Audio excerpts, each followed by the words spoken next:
ಆ ಭಗವದ್ಗೀತೆ ಲೋಕದಲ್ಲಿ ಅದನ್ನ ತಿಳುವಳಿಕೆಯನ್ನ ಕೊಟ್ಟರ ಏನಾಗ್ತದ ಅಂತ ಕೇಳಿದ್ರೆ ಕೋರ್ಟಿಗೆ ಹೋಗೋ ಪ್ರಸಂಗವೇ ತಪ್ತದ ಅಂತೇಳಿ ಅಭಿಪ್ರಾಯವನ್ನ ಪಡ್ತದ. ಬಹಳಷ್ಟು ವಿಮರ್ಶಕರ ಪ್ರಕಾರವಾಗಿ ಪ್ರಪಂಚದಲ್ಲಿನೇ ಅತ್ಯಂತ ಭಾಷಾಂತರ ಹೊಂದಲ್ಪಟ್ಟಂತ ಗ್ರಂಥ ಮೊದಲನೇದಾಗಿ ಬೈಬಲ್ ಅಂತ ಕಂಡು ಬರ್ತದ. ಅದಕ್ಕೆ ಬಿಟ್ಟರೆ ಯಾವ್ದಾದರೂ ಎರಡನೇ ಗ್ರಂಥ ಆಗಿ ಇತ್ತು ಅಂದ್ರೆ ಅದು ಶ್ರೀಮದ್ ಭಗವದ್ಗೀತೆ ಅಂತ ಹೇಳ್ಬೋದು. ಹೀಗಾಗಿ ಇವತ್ತಿನ ಅಧಿಕಾರಕ್ಕೆ ಇಟ್ಟುಕೊಂಡಲ್ಪಟ್ಟಂತ ವಿಷಯದೊಳಗ ಏನು ತಿಳ್ಸಾಕ್ ಹೊಂಟಿದನಪ್ಪ ಕೃಷ್ಣ ಅಂತ ಕೇಳಿದ್ರ ಮಯ್ಯಾಸಕ್ತ ಪ್ರಪಂಚದಲ್ಲಿರ್ತಕ್ಕಂಥ ಜನರು ಏನದರಲ್ಲ ಇವರು ಎಲ್ಲೆಲ್ಲೆಲ್ಲೆಲ್ಲೋ ಆಸಕ್ತಿಯನ್ನ ಹೊಂದಾಕತ್ತಾರ. ಆ ಆಸಕ್ತಿಯನ್ನ ಏನ್ ಮಾಡ್ಬೇಕು ಅಂತ ಕೇಳಿದ್ರೆ ಆಸಕ್ತಿಯನ್ನ ಬಿಡು ಅಂತ ಹೇಳಾಕತ್ತಿಲ್ಲ. ಎಲ್ಲಿ ಆಸಕ್ತಿ ಇಟ್ಟಿದಿ ಅಲ್ಲಿ ಇಡಬೇಕಾಗಿತ್ತು, ಎಲ್ಲಿ ಇಡಂಗಿಲ್ಲ ಅಲ್ಲಿ ಇಟ್ಟಿದೆಯಾ ಅದನ್ನ ಆಸಕ್ತಿ ಆ ಪ್ರಪಂಚದ ವಿಷಯಾದಿಗಳಲ್ಲಿ ಇಡಲ್ಪಟ್ಟಂತ ಆಸಕ್ತಿಯನ್ನ ಪರಮಾತ್ಮನಲ್ಲಿ ಆಸಕ್ತಿಯನ್ನ ಹೊಂದವನಂತವನಾಗು ಅಂತ ಹೇಳಾಕತ್ತಿದ್ದಾರೆ. ಆಮೇಲೆ ಯೋಗಂ ಅಂತ ಅಂದಿದ್ದಾರೆ. ಯೋಗ ಅನ್ನೋದಕ್ಕ ನಾವು ಸ್ವಲ್ಪ ಅರ್ಥವನ್ನ ಮಾಡಿದಾದ್ರೆ ಯೋಗ ಅನ್ನೋದಕ್ಕೆ ಸಾಮಾನ್ಯವಾಗಿ ನಾವು ಅಂತಿರ್ತೀವಿ ಲೌಕಿಕದೊಳಗೆ ಏನು ಅಂತ ಕೇಳಿದ್ರ ಕೆಲಸ ಮಾಡುವಂತಹ ಸಮಯದೊಳಗೆ ಆ ಕೆಲಸದ ಕಡೆ ಲಕ್ಷ್ಯ ಇಲ್ಲದೆ ಬೇರೆ ಕಡೆ ಲಕ್ಷ್ಯ ಹೋಯಿತು ಅಂತ ಕೇಳಿದ್ರೆ ಅವಾಗ ನಿನ್ನ ಧ್ಯಾನ ಎಲ್ಲಿದ ಅಂತ ಕೇಳ್ತಾರೆ. ಹೀಗಾಗಿ ಈ ಭಗವದ್ಗೀತೆಯೊಳಗೆ ಏನ್ ಮಾಡಿದಾರಪ್ಪ ಅಂತ ಕೇಳಿದ್ರೆ 3 ಭಾಗಗಳನ್ನಾಗಿ ಮಾಡಿದ್ದಾರೆ.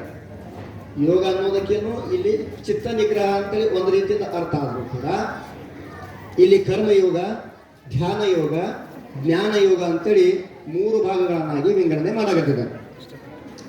ಈ ಭಗವದ್ಗೀತೆಯಿಂದ ಏನು ತಿಳಿದು ಬರ್ತದಪ್ಪ ಅಂತ ಕೇಳಿದ್ರೆ ಇವತ್ತಿನ ವಿಷಯ ಹೇಳಾಗತ್ತೆ. ನಾನು ಈ ಸೂತ್ರ ಏನೈತಲ್ಲ ಇವತ್ತಿನ ಶ್ಲೋಕ ಪ್ರಥಮ ಶ್ಲೋಕ ಏನ್ ಐತಲ್ಲ ಈ ಶ್ಲೋಕವು ಸಂಪೂರ್ಣ 7ನೇ ಅಧ್ಯಾಯಕ್ಕೆ ಬೀಜ ರೂಪವಾಗಿರುವುದು ಮತ್ತು ಸೂತ್ರ ರೂಪವಾಗಿರುವುದು.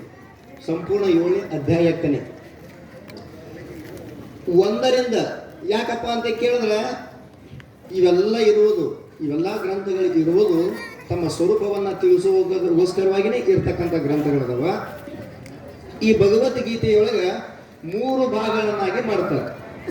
3 ಭಾಗಗಳನ್ನಾಗಿ ಮಾಡಿ ಪ್ರಥಮ ಭಾಗ ಅಂದ್ರೆ 1ರಿಂದ 6ರ ಪರ್ಯಂತರ 1ನೇ ಅಧ್ಯಾಯದಿಂದ 6ನೇ ಅಧ್ಯಾಯದ ಪರ್ಯಂತರವಾಗಿ ಇಲ್ಲಿ ಏನ್ ತಿಳಿಸಾಕೊಂಡಾರಪ್ಪ ಅಂದ್ರೆ ತತ್ವಮಸಿ ಮಹಾವಾಕ್ಯದಲ್ಲಿ ಇರಲ್ಪಟ್ಟಂತ ತತ್ಪದದ ತ್ವಂಪದದ ಅರ್ಥವನ್ನ ತಿಳಿಸ್ತಾರೆ. ತತ್ಪದನ ತ್ವಂಪದ 1ರಿಂದ 6ರವರೆಗೆ ತ್ವಂಪದವನ್ನ ಬೋಧನೆ ಮಾಡ್ತಾರೆ. 7ರಿಂದ 12ರ ಪರ್ಯಂತರವಾಗಿ ತತ್ಪದವನ್ನ ಬೋಧನೆ ಮಾಡ್ತಾರೆ. 13ರಿಂದ 18ರ ಪರ್ಯಂತರವಾಗಿ ಹಸಿಪದವನ್ನ ಬೋಧನೆ ಮಾಡಕತ್ತಿದೆ. ಈ ತತ್ವಮಸಿ ಮಹಾವಾಕ್ಯವನ್ನ ಸಂಪೂರ್ಣ ಭಗವದ್ಗೀತೆಯೊಳಗ ಅಳವಡಿಸಾಕತ್ತಿದ್ದಾರೆ. ಹಾಗಾದ್ರೆ ಇನ್ನೊಂದು ಪ್ರಶ್ನೆ ಬರ್ತೈತಿ. ಏನ ಪ್ರಶ್ನೆ ಅಂತ ಕೇಳಿದ್ರೆ ತತ್ವಮಸಿ ಮಹಾವಾಕ್ಯದಲ್ಲಿ ಮೊದಲು ಬರ್ತಕ್ಕಂಥ ಪದ ಯಾವುದು? ತತ್ಪದ. ಆಮೇಲೆ ಬರೋದು ತ್ವಂಪದ. ಆಮೇಲೆ ಬರೋದು ಹಸಿಪದ. ನಾವು ಬೇಕಾಗಿದ್ದೇನು? ತತ್ಪದ. ತತ್ವಮಸಿ ಮಹಾವಾಕ್ಯದಲ್ಲಿ ಬರಲ್ಪಟ್ಟಂತ ಪದ ಯಾವುದು? ಮೊದಲನೇದು ತತ್ಪದ ಆಗ್ಯದ. ಆದ್ರೆ ಭಗವದ್ಗೀತೆಯೊಳಗೆ ಪ್ರಥಮ ಅಧ್ಯಾಯದಿಂದ 6ನೇ ಅಧ್ಯಾಯದ ಪರ್ಯಂತರವಾಗಿ ತ್ವಂಪದವನ್ನ ಹೇಳಾಕತ್ತಾರೆ. ಆದ್ರೆ ಕ್ರಮ ತಪ್ಪಲ್ಲ. ಕ್ರಮ ತಪ್ಪಿ ನಡೆದರೆ ಮಿಕ್ಕಿನ ಕಷ್ಟ ಮುಂಟೆ ಅಂತ ಯಜಮಾನರು ಹೇಳಿದಾರೆ. ಈಗ ನೀವು ವಾಹನ ಇರ್ತೈತಿ, ಗಾಡಿ ಇರ್ತೈತಿ, ಗಾಡಿಗೆ ಮೊದಲನೇ ಗೇರ್ ಹಾಕ್ತಿರೋ ಏನ್ ಡೈರೆಕ್ಟ್ ಟಾಪ್ ಅಂಡ್ ಟಾಪ್ ಹಾಕ್ತಿರೋ? 1ರಿಂದನೇ ಪ್ರಾರಂಭ ಆಗಬೇಕು. 1, 2, 3, 4, 5 6 ಇರ್ತಾವ. 6 ಅಂತ ತಿಳ್ಕೊಡಿ. ಕ್ರಮ ಹೆಂಗೈತಿ ಹಂಗ ಹೋಗ್ಬೇಕು. ತತ್ವಮಸಿ ಮಹಾವಾಕ್ಯದಲ್ಲಿ ಮೊದಲು ತತ್ಪದ ಐತಿ. ಆದ್ರೆ ಭಗವದ್ಗೀತೆಯೊಳಗ ಮೊದಲು ತ್ವಂಪದವನ್ನ ಅಳವಡನೆ ಮಾಡಿದಾರ. ಯಾಕೆ ಇದನ್ನ ಮಾಡಿದಾರ? ಪ್ರಶ್ನೆ ಎಬ್ಬಿಸಿ ನಾ ಏನು ಬಿಡಂಗಿಲ್ಲ, ಉತ್ತರ ಹೇಳ್ತೀನಿ.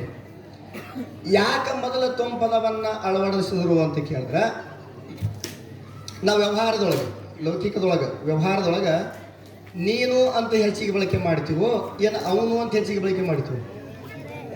ನೀನು ಅಂತ ಪದವನ್ನ ಹೆಚ್ಚಿಗೆ ಬಳಕೆ ಮಾಡ್ತೀವಿ. ತ್ವಮ್ ಅಂದ್ರೆ ಏನು, ನೀನು ಅಂತಂದ್ರೆ ಅರ್ಥ.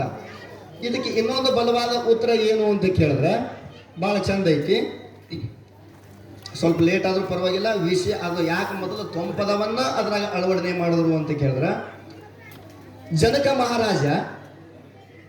ಮಹಾರಾಜ ಯಾರು ದೇವರನ್ನ ಕಂಡಿದಾರಲ್ಲ, ಯಾರು ದೇವರನ್ನ ನೋಡಿದಾರಲ್ಲ, ಯಾರು ಆ ಪರಮಾತ್ಮನನ್ನ ಸಾಕ್ಷಾತ್ಕಾರ ಮಾಡಿಕೊಂಡಿದಾರಲ್ಲ ಅವರಿಗೆ ಕರ್ಕೊಂಡು ಬಾ. ಯಾರು ನೋಡಿಲ್ಲ ಅಂತ ಹೇಳ್ತಾರಲ್ಲ, ಯಾರಿಗೆ ಕೇಳ್ಬೇಕು ಈ ಪ್ರಶ್ನೆ? ಸಂತರನ್ನ, ಮಹಾತ್ಮರನ್ನ, ಶರಣರನ್ನ ಕೇಳ್ಬೇಕು. ಯಾಕಪ್ಪ ಅಂದ್ರೆ ಲೌಕಿಕರು ಯಾವಾಗ ಕಾಣ್ತಾರೆ, ಇವ್ರ ಅದ್ರಾಗ ನಿರತರಾದವ್ರು ಇವರು ಅಲ್ಲ. ಯಾರು ಪರಮಾತ್ಮನ ಕಂಡಾರ, ಯಾರು ಪರಮಾತ್ಮನ ನೋಡ್ಯಾರ, ಯಾರು ಪರಮಾತ್ಮನ ಭೇಟಿಯಾಗಿದಾರ ಅವರನ್ನ ಕೇಳು. ಪರಮಾತ್ಮ ನೋಡಿರೇನಂತ ಕೇಳು, ನೋಡಿರಿ ಅಂದ್ರೆ ನನ್ನ ಹತ್ರ ಕರ್ಕೊಂಡು ಬಾ. ಯಾರು ನೋಡಿಲ್ಲ ಅಂತಾರಲ್ಲ, ಇವನ ವೇಷಭೂಷೆಗಳನ್ನ ಹಾಕೊಂಡು ಡಾಂಬಿಕ್ ಮಾಡಾಗತ್ತನ ಅಂತ ತಿಳ್ಕೊಂಡು ಅವನಿಗೆ ಕಾರಾಗೃಹದಲ್ಲಿ ಇಡು. ಹೀಗಾಗಿ ಆ ಆಸ್ಥಾನದಲ್ಲಿ, ಜನಕ ಮಹಾರಾಜನ ಆಸ್ಥಾನದಲ್ಲಿ ಇರ್ತಕ್ಕಂಥ ಎಲ್ಲ ಸಾಧುಗಳನ್ನ, ಶರಣರನ್ನ, ಮಹಾತ್ಮರನ್ನ, ಸಂತರನ್ನ ಎಲ್ಲರನ್ನೂ ಕಾರಾಗೃಹ ಅಂದ್ರೆ ಜೈಲಿನೊಳಗೆ ಇಡ್ತಾರೆ.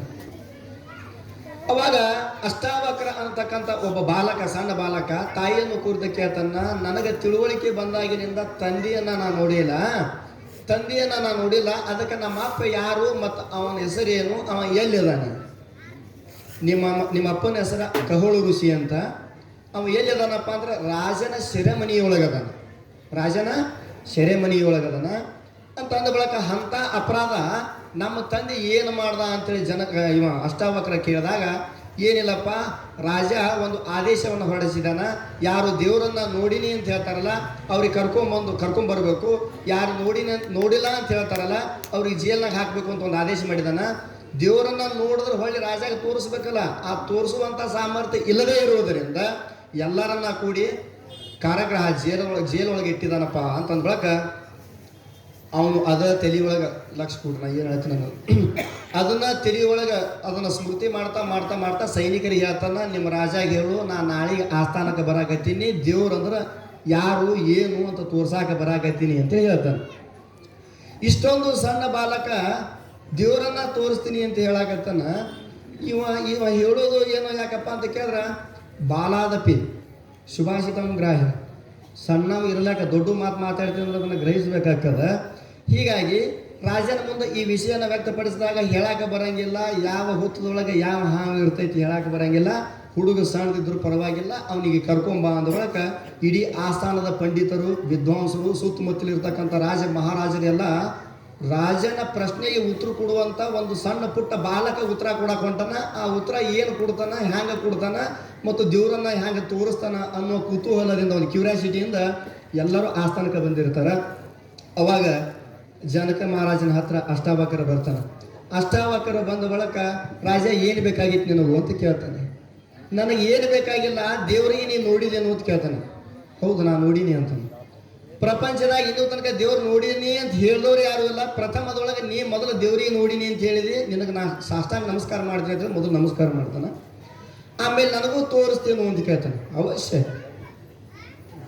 ಅವಶ್ಯ ತೋರಿಸ್ತೀನಿ ಅಂದ ಬಳಿಕ ಭಾಳ ಸಂತೋಷ ಆಗ್ತದ. ಅವನ ಸಂತೋಷಕ್ಕೆ ಮಿತಿನೇ ಇಲ್ಲ. ಹೆಂಡ್ರನ್ನ, ಮಕ್ಕಳನ್ನ, ಎಲ್ಲರೂ ಸಂಬಂಧಿಕರನ್ನ, ಬಂಧು ಬಳಗದವ್ರನ್ನ ಎಲ್ಲರೂ ಮುಂದಿಸ್ತಾನೆ. ಯಾಕಪ್ಪ ಅಂದ್ರೆ ದೇವರನ್ನ ಸಾಕ್ಷಾತ್ಕಾರ ಮಾಡ್ಕೊಳ್ಳೋಣ ಅಂತೇಳಿ. ಅಂದ ಬಳಿಕ ಒಂದು ಕೆಲಸ ಮಾಡಿ ರಾಜ, ನೀ ಏನು ಎಲ್ಲರಿಗೆ ಕಳ್ಸಕ್ಕೆ ಹೋಗಬೇಡ, ನಾನು ನಿನ್ನ ಮನೆಗೆ ಅಡ್ರೆಸ್ ಕೊಡು, ನಾನೇ ನಿನ್ನ ಮನೆಗೆ ಕಳಿಸ್ತೀನಿ ಅಂದ ಬಳಿಕ, ನೀ ಯಾರು ಅನ್ನೋ ಪ್ರಶ್ನೆ ಮಾಡ್ತಾನ. ಅವ ಹೆಸರು ಹೇಳ್ತಾನ, ನಾನು ಇಂಥ ದೇಶದ ರಾಜ ಅಂತ ಹೇಳ್ತಾನ, ಇಂಥವ್ರ ತಂದಿ ಅಂತ, ಸೀತಾನ ತಂದಿ ಅಂತ ಹೇಳ್ತಾನ. ಹಿಂಗೆ ಹೇಳ್ಕೋತ ಹೋಗ್ತಾನ. ನಾನು ಯಾರ ತಂದಿ ಅಂತ ಕೇಳಾಕತ್ತಿಲ್ಲ, ಯಾವ ದೇಶದ ರಾಜ ಅಂತ ಕೇಳಾಕತ್ತಿಲ್ಲ, ನಿನ್ನ ಆಸ್ಥಾನ ಯಾವುದು ಅಂತ ಕೇಳಾಕತ್ತಿಲ್ಲ, ನಿನ್ನ ರಾಜ್ಯದೊಳಗೆ ಎಷ್ಟು ಸೈನಿಕರದಾರ ಅಂತ ಕೇಳಾಕತ್ತಿಲ್ಲ. ನಾ ಕೇಳ್ತಾ ಇರೋ ಪ್ರಶ್ನೆ ಏನು ಅಂತ ಕೇಳಿದ್ರೆ ನೀ ಯಾರು? ಅವಾಗ ಅವ ಅಂತಾನ, ಅಹಂ ನ ಜಾನ, ನನಗೆ ಗೊತ್ತಿಲ್ಲ. ಅಪನಾ ಹಿ ಲಾಪತಾ ತೋ ಭಗವಾನ್ ಕಾ ಬೇಪತ. ಎಷ್ಟು ಚಂದ ಹೇಳ್ತಾನ ನಾವು ಹುಡುಗ ಅಷ್ಟವಕ್ರ. ಅಲ್ಲೋ, ನಿನ್ನ ಜ್ಞಾನ ನಿನಗಿಲ್ಲ, ನಿನ್ನ ಜ್ಞಾನ ನಿನಗೆ ಇಲ್ಲ ಅಂದ ಬಳಕ ಪರಮಾತ್ಮನ ಜ್ಞಾನ ಎತ್ತಣದು ಮಾರಾಯ, ಮೊದಲು ನಿನ್ನ ಜ್ಞಾನ ಮಾಡ್ಕೋ ಅಂತೇಳಿ ಯಾವ ಪ್ರಕಾರವಾಗಿ ಜನಕನಿಗೆ ಅಷ್ಟಾವಕ್ರ ಉಪದೇಶ ಮಾಡ್ತಾನ. ಮೊದಲು ತ್ವಂಪದದ ಅವಶ್ಯಕತೆ ಇರೋದರಿಂದ ಭಗವದ್ಗೀತೆಯೊಳಗೆ 1ರಿಂದ 6ನೇ ಅಧ್ಯಾಯದ ಪರ್ಯಂತರವಾಗಿ ತ್ವಂಪದವನ್ನು ಬೋಧನೆ ಮಾಡಿದ್ದಾರೆ ಅಂತ ತಿಳ್ಕೋಬೇಕು. 7ರಿಂದ ಏನು ಮಾಡ್ತಾರಪ್ಪ ಅಂತ ಕೇಳಿದ್ರೆ, 13 ಪರ್ಯಂತರವಾಗಿ ತತ್ಪದವನ್ನು ಬೋಧನೆ ಮಾಡ್ತಾರೆ. ಅದಕ್ಕೆ ಪರಮಾತ್ಮ ಹೇಳಾಕತ್ತಾನ ಅರ್ಜುನನ ಕುರಿತು, ನಿನ್ನ ಆಸಕ್ತಿ ಏನು ಐತಲ್ಲ ಆ ಆಸಕ್ತಿ ಹರಿಬಿಡಾಕೆ ಹೋಗಬೇಡ, ಆಸಕ್ತಿಯನ್ನು ಕಳ್ಕೊಳಕ್ಕೂ ಹೋಗಬೇಡ. ಆ ಆಸಕ್ತಿ ಏನು ಮಾಡುವಪ್ಪ ಅಂತ ಕೇಳಿದ್ರೆ ಬಾಣವನ್ನು ಹೊಳ್ಳಿಸು. ಯಾವ ಪ್ರಕಾರವಾಗಿ ಅಶ್ವತ್ಥಾಮ ಬ್ರಹ್ಮಾಸ್ತ್ರವನ್ನು ಬಿಟ್ಟಾಗ ಅದನ್ನು ಬೇರೆ ಕಡೆ ಹೊಳಸು ಅಂತೇಳಿ ಯಾವ ಪ್ರಕಾರವಾಗಿ ವೇದವ್ಯಾಸರು ಹೇಳಿದರು, ಅದೇ ಪ್ರಕಾರವಾಗಿ ಆ ಆಸಕ್ತಿಯನ್ನು ನನ್ನಲ್ಲಿ ಇಡು. ಹಾಗೆ ಇಡಬೇಕು ಅಂತ ಕೇಳಿದ್ರೆ ಯಾಕಪ್ಪ ಅಂತ ಕೇಳಿದ್ರೆ ಇದು ಕರ್ಮಯೋಗ, ಧ್ಯಾನ ಯೋಗ, ಜ್ಞಾನ ಯೋಗ ಅಂತ ಬರ್ತದೆ. ಆ ಮನಸ್ಸನ್ನು ನನ್ನಲ್ಲಿ ಯಾಕೆ ನಿರತ ಮಾಡುವ ಅಂತ ಕೇಳಿದ್ರೆ ಆ ನಿರತ ಮಾಡೋದ್ರಿಂದ ಏನಾಗ್ತದಪ್ಪ ಅಂತ ಕೇಳಿದ್ರೆ ನಿನಗೆ ಆ ಸ್ವರೂಪದ ಯಥಾರ್ಥ ಜ್ಞಾನ ಆಗ್ತದೆ. ಒಂದು ಸಲ ಏನಾಗಿತ್ತು ಅಂತ ಕೇಳಿದ್ರೆ ಹುಬ್ಬಳ್ಳಿಯೊಳಗೆ ಏನಪ್ಪ ಅಂತ ಕೇಳಿದ್ರೆ ಗೋವಿಂದಗಿರಿ ಅಂತ ಒಬ್ಬರು ಸಾಧು, ಹುಬ್ಬಳ್ಳಿಯೊಳಗೆ ಗೋವಿಂದಗಿರಿ ಅಂತ ಒಬ್ಬರು ಸಾಧು, ಅವರು ನೆಹರು ನಗರದೊಳಗೆ ಏನು ಮಾಡಿದ್ರು ಅಂತ ಕೇಳಿದ್ರೆ, ನಾನು ಧ್ಯಾನಕ್ಕೆ ಕುಂಡಿರ್ತೀನಿ ಅಂತ ತಿಳ್ಕೊಂಡು ತೆಗೆದು ಆ ಗವಿ ಒಳಗೆ ಕುಣಿಸಿದ್ರು, ಮ್ಯಾಲೆ ಮುಚ್ಚಿದ್ರು. 5 ದಿವಸ ಕುಂತಿದ್ದ. 5 ದಿವಸ ಆದ ನಂತರ ತೆಗೆದಾಗ ನೋಡ್ತಾರ ನಾಡಿ ಬಡ್ದು ಇಲ್ಲ, ಶ್ವಾಸ ಪ್ರಶ್ವಾಸವೂ ಇಲ್ಲ.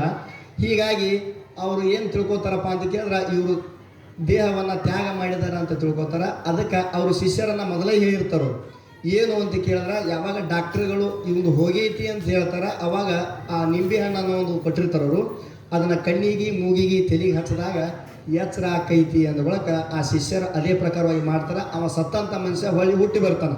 ಅಂದರೆ ತನ್ನ ವೃತ್ತಿಯನ್ನು ಎಲ್ಲೋ ನಿಲ್ಲಿಸಿರ್ತಾನೆ, ಆ ವೃತ್ತಿ ಬಹಿರ್ಮುಖವಾಗಿ ಮಾಡ್ತಾನೆ. ಅವಾಗ ಎಲ್ಲರೂ ಜಯ ಜಯಕಾರ ಹಾಕ್ತಾರೆ. ಹಾಕಿದ ಬಳಿಕ ಇಬ್ಬರು ಮುಮುಕ್ಷುಗಳು ಮುಮುಕ್ಷು ಅವ್ರು ಏನು ಮಾಡ್ತಾರಪ್ಪ ಅಂತ ಕೇಳಿದ್ರೆ, ಕೇವಲ ನಮಗೆ ಶಬ್ದ ಜ್ಞಾನ ಐತಿ. ತತ್ ಅಂದ್ರೇನು, ತ್ವಮ್ ಅಂದ್ರೇನು, ಹಸಿ ಅಂದ್ರೇನು, ಪರಮಾತ್ಮ ಅಂದ್ರೇನು, ಜಗತ್ತೇ ಅಂದ್ರು, ಮಾಯಾ ಅಂದ್ರೇನು, ಇದು ಬರೀ ಶಬ್ದ ಜ್ಞಾನ ಐತಿ.